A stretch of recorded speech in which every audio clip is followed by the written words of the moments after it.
When did I start wearing the bulletproof vest? I don't have a specific timeline for that. You know what happened? I had got other things. I had got like vehicles, like full-blown level 6. The same stuff Obama is riding around. Hi, I'm 50 Cent. When this Halifax music settled down, we're gonna get a chance to kick it.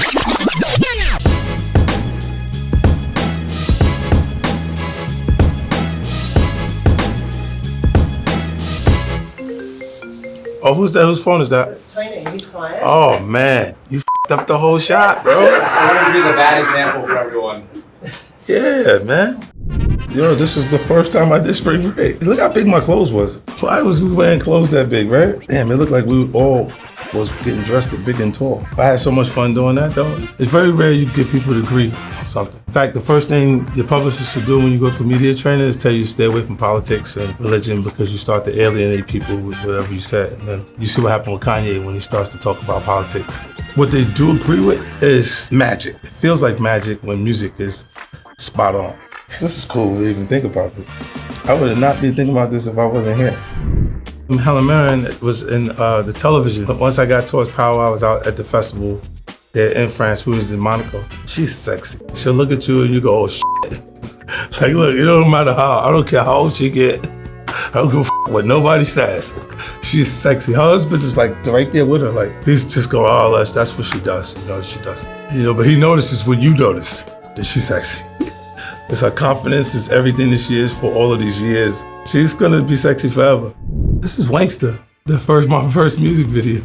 Like at this point, my biggest expense was an apartment in Stroudsburg, Pennsylvania was $800 a month. Until you have enough success that you start to create lifestyle around it, you don't even have bills. Like my grandmother, the first thing I did when I did the deal was I bought her a small Mercedes-Benz, like the C-Class Mercedes-Benz. And I left on a tour. That was my only expense, that car and that $800 a month apartment. And by the time I came back, I had $38 million. A journalist told me about Mike's house. I said I should buy it. And I went and saw it and looked at it and I bought it. Because, you know, when you make $38 million, if you don't spend it, the IRS is just coming to take it anyway. You don't still have it? No, I sold it and gave the proceeds to charity.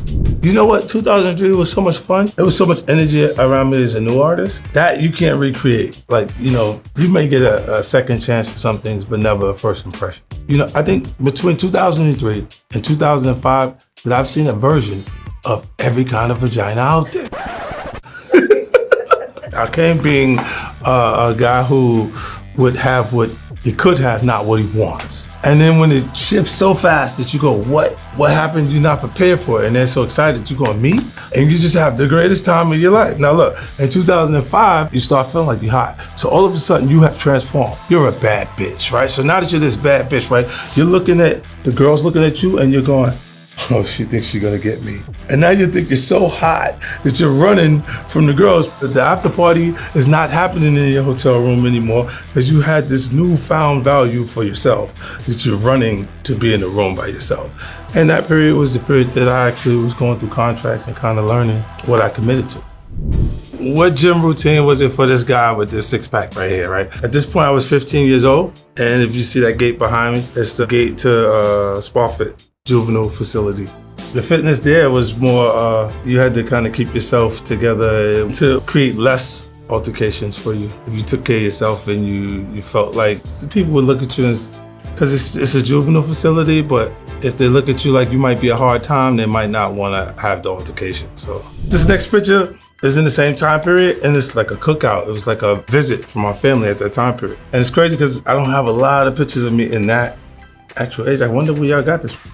It was a cookout. I was eating like burgers and Franks and stuff like that. When it says what were you eating in that time period, I didn't have like a extremely healthy regimen. This is such the young girl part of my life where you don't have to kind of watch dieting. It's just being active. This is me getting to where it could be fat or a muscle to that point. Like before that, it's like you're just a skinny guy anyway, you know, when your metabolism's getting rid of everything you eat anyway. This is a three-headed monster photo shoot. I'll never forget it because it's the first cover of me, M, and Dre shot. And this is the photo shoot from it. And my tattoos changed since then. I put on a lot of weight since that point though. 4 years ago, I was playing a character in For Life. I needed to be bigger for the character, so I was eating everything under the sun, trying to get big as I could. possibly, and then training differently. I was lifting really heavy weights instead of like a light weights, a lot of reps and stuff like that. And I got the biggest point I was like 235. The physical training at that part and the supplements and stuff that I was taking got me to the biggest point that I had been. I look like I pick things up, I put things down. When did I start wearing the bulletproof vest? I don't have a specific timeline for that. You know what happened? I had got other things. I had got like vehicles, like full-blown level 6, the same stuff Obama is riding on. So it didn't make sense to have to wear it every day because it was like in between that one space that I was going into the building and coming out of the building. So I started to wear it less, but this is almost a hallmark. Like my beginning of my career is I was seeing more often with it than without it. M never gave me advice about dealing with fame, but he is one of the most important people to me and to my career. He offered me a safe place. He just never participated in anything negative against me, just wanted me to win the entire time. You don't even know you can make a relationship like that in the older adult stages of your life. Like I think at that point we try to hold on to people, like our friends that have been friends for a long time. We create value for them in a different way, and he just came in and was that guy for me.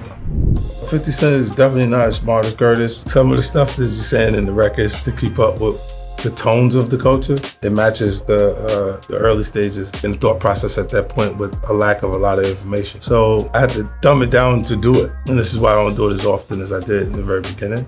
I could really do what I've been doing, sustain it and continue going, but it would damage my ability to do the things that I want to do moving forward because they would believe that I just made the choice and I'm actively going in that direction. And it would be hard to make people comfortable or have them feel safe with the things that I'm doing now at the present moment in film and television. So it's an easy choice for me to go. It's time to evolve and do some different stuff.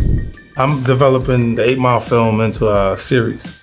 So they should expect it to be just as big as the feature film and, just huge. It'll be huge. And then the interest in it, because the time period 8 Mile was capturing was further back. So as we move it into modern times, you'll see things that how we function now. Technology changed the way people enter the music business. This is why you don't see groups in the music business. Like you see so many individual artists because there's no artist development. It used to take time. They find Justin Timberlake over here, get this guy from over here, bring this guy, and then we got NSYNC, and then we got Backstreet, and then we got all of these cool boy bands because you put all of that talent into one show. When you leave them out there and they reach the audience before they reach the record company, because if you got a computer and you got a decent microphone in front of it, you can buy the beat from YouTube, record your record, put it on iTunes and YouTube, your camera shooting 4K. As soon as you do that, you're in the music business.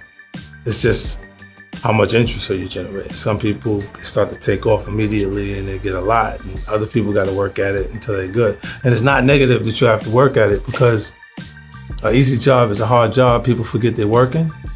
And then the people who have to work to become good enough, they have the habit of working, so they continue to work and they can sustain it because of the work that they had to do in the beginning. And then the next milestone I want to reach, or the next goal for me, would be able to make diversity seem like the norm. I want to be able to create projects that command attention by being multicultural projects, not just Black projects. But I think when you do that you're doing something almost for the first time at this point. Like a lot of the projects, you make a project. I always say this: if you make a project, you make all white cast in the project, you're up against the greatest cinematography of all time. Because it's been done so well for so long, it's very hard for it to be significant. And then when you start to offer different cultures, different people's journeys and stuff like that, we can tap into something that hasn't been done. And it can be amazing. It could be a step forward. I'm about to go on the final lap tour, so I'll be training and I'll be 20, maybe 25 pounds lighter by the time I get up to go. I hired a new trainer. I got the people helping me dieting and stuff like that. But I'll be all the way right. I'll leave no stones unturned to make sure I can deliver a performance like the first performance. I don't want to be tired doing it. It's intense. Like my schedule is like almost every day, like different territory or a different show. I like to do what I want to do when I want to do it. That's where the money is important to me. Money's important to me, so if you tell me no, I can greenlight my own idea. That's it. Like in the tour, when they get comfortable telling me no, I say, why are you telling me that? Like, what's wrong with you? Like, tell me how much it costs. Don't tell me no. And then I'll figure out if I'll pay for it. But I'm only asking you for it because I've seen somebody else with it. I saw How many pyro cues can you have? What can you do here? What can you do? Man, stop playing, man. Just get what I asked for, please. Tell me it's a hazard or something the venue don't allow you to do it. But other than that, don't tell me no. Tell me what I got to do to get it. At the final lap, you want to tell me my final tour, I can't do what I want to do? Get the f*** out of here. SB 50 Cent, I'm out.